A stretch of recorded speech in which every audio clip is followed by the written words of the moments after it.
de taureau à la Saint-Gilloise.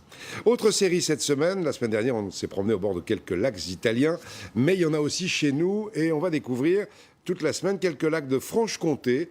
C'est la région jurassienne des 7 lacs et des cascades du Hérisson où on aime tant se ressourcer et profiter du calme près du Franois. Première étape avec Valentine Patry et Morgane Doux. Une nature sauvage comme au cœur des forêts d'Écosse ou du Canada. Mais avec l'eau limpide d'une plage paradisiaque, le plateau jurassien des 7 lacs est une invitation au voyage et à la douceur de vivre. Le premier à en profiter presque chaque matin, c'est Gilles. On est bien là sur le lac. On a l'impression d'être plus libre qu'ailleurs. On est libre, voilà. Il connaît si bien les secrets du lac que sa technique de pêche au corrigone est devenue infaillible. Et voilà.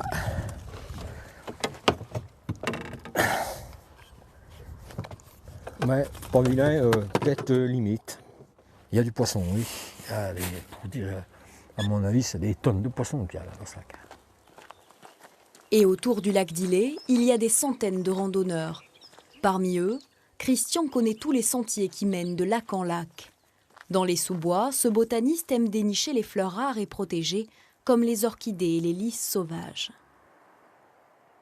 Alors on se trouve ici devant un lys martagon, qui est une plante relativement fréquente dans le Jura, plante emblématique du Jura, que l'on trouve à partir de 500 mètres d'altitude jusque sur les sommités les plus hautes. Car pour apprécier la beauté des lacs du Franois, il faut prendre de la hauteur.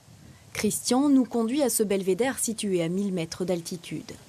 Il y a 18 000 ans, on avait ici une formation d'un seul lac qui tenait la surface de ces 4 lacs. Et puis la végétation ayant pris le dessus, les lacs se sont séparés et on peut imaginer que dans quelques millénaires, la végétation aura pris le dessus et aura fermé complètement nos lacs.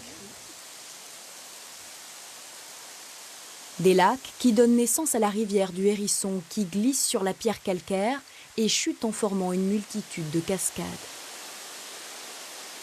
J'ai vu les chutes du Niagara, c'est sûr c'est pas pareil, mais c'est des beaux coins, on a des beaux coins en France et c'est vrai qu'on pense pas vraiment aller les visiter, on essaye souvent de partir à l'étranger, mais on a des beaux coins en France quand même. Autrefois, les cascades étaient jalonnées par des moulins tombés en ruine. À quelques kilomètres, le moulin de Bruno, lui, est d'époque et toujours en activité.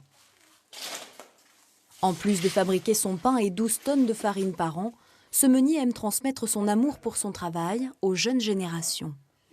On a beaucoup d'eau sous mes pieds, là. En tirant sur les poignées, on a dit que ça allait démarrer donc le moulin. Et plus on va tirer de poignées, et plus ça va se mettre à tourner vite, effectivement. Première trace écrite du moulin, c'est 1485, parce que dans ces régions, on faisait également de l'huile de noix. Et puis